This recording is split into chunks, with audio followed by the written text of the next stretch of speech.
গোৱালপাৰাবাসীৰ বাবে সুখবৰ। গোৱালপাৰাত মুকলি হ'ল আইডিয়েল ফাৰ্মা এণ্ড ক্লিনিক নামৰ এখন অত্যাধুনিক ফাৰ্মাচী।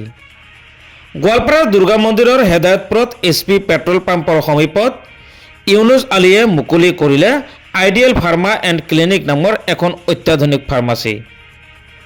উক্ত ফাৰ্মাচীখনৰ ফিতা কাটি শুভ উদ্বোধন কৰে অৱসৰপ্ৰাপ্ত শিক্ষক ৰবিউল ইছলামে।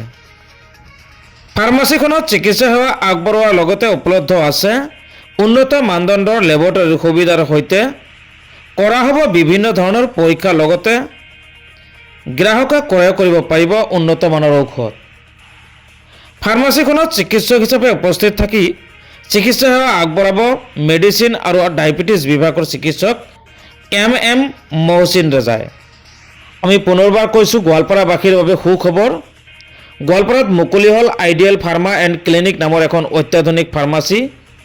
গোৱালপাৰাৰ দুৰ্গা মন্দিৰৰ হেদায়তপুৰত SP পেট্ৰল পাম্পৰ সমীপত ইউনুছ আলীয়ে মুকলি কৰিলে আইডিয়েল ফাৰ্মা এণ্ড ক্লিনিক নামৰ এখন অত্যাধুনিক ফাৰ্মাচী।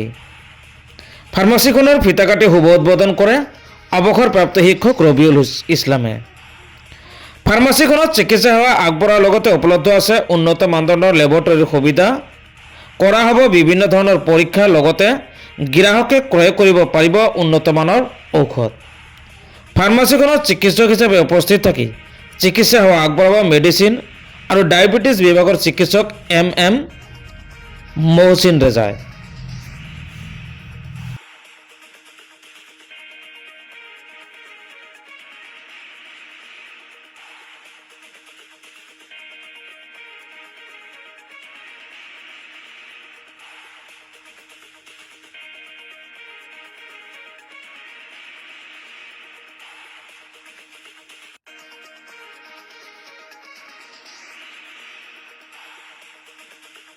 আজি নতুন কৰি এখন ফাৰ্মাচী মুকলি কৰা হ'ল, কি ক'ব?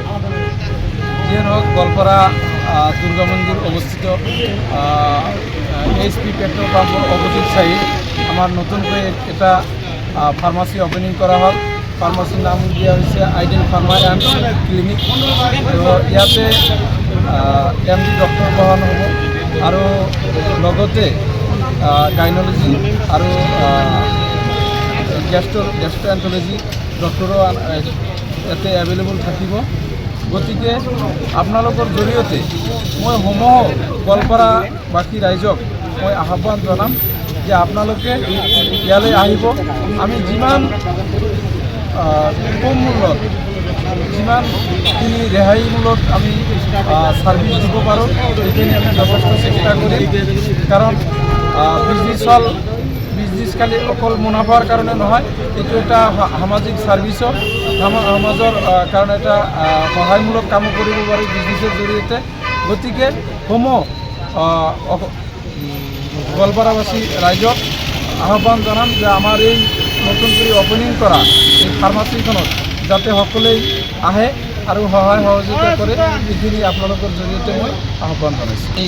আমাৰ এই অনুষ্ঠানৰ অপেনিং কৰিলে মোৰ দেউতা আৰু ৰবিউল ইছলাম ৰিটায়াৰ্ড মাষ্টাৰ, তেখেতসকলে আৰু সমাজৰ গণ্যমান্য ব্যক্তি ৰিটায়াৰ্ড পাৰ্চনো আছিল, সকলোৱে মিলি লগে ভাগে আমাৰ এই অনুষ্ঠানখন অপেনিং কৰা হ'ল। গ্ৰাহকসকলক কি আহ্বান জনাব? গ্ৰাহকসকলক এটাই আহ্বান জনাম যে আপোনালোকে জানে বা শিক্ষিত মানুহে গম পায় যে আজিকালি কেনেকুৱা চিটুৱেশ্যন। কাৰণ হেল্থৰ প্ৰতিও গুৰুত্ব দিব লাগিব, শিক্ষাৰ প্ৰতিও গুৰুত্ব দিব লাগিব। দুটা বিষয় যেতিয়া আমি গুৰুত্ব দিম তেতিয়া আমাৰ সমাজখন আগুৱাই যাব। গতিকে গ্ৰাহকসকলে যাতে ভুল জেগায় নাযায়, সকলোৱেই চেষ্টা কৰে ভাল ছাৰ্ভিচ দিয়াৰ কাৰণে আমিও যথেষ্ট পৰিমাণে ভাল ছাৰ্ভিচ দিম। গতিকে সকলোৱেই আমাক সহায় কৰিব আৰু আগন্তুক দিনৰ কাৰণে আগবাঢ়ি যোৱাৰ কাৰণে যাতে সহায় সহযোগিতা কৰে, এইখিনি আহ্বান গ্ৰাহকলৈ জনাইছোঁ।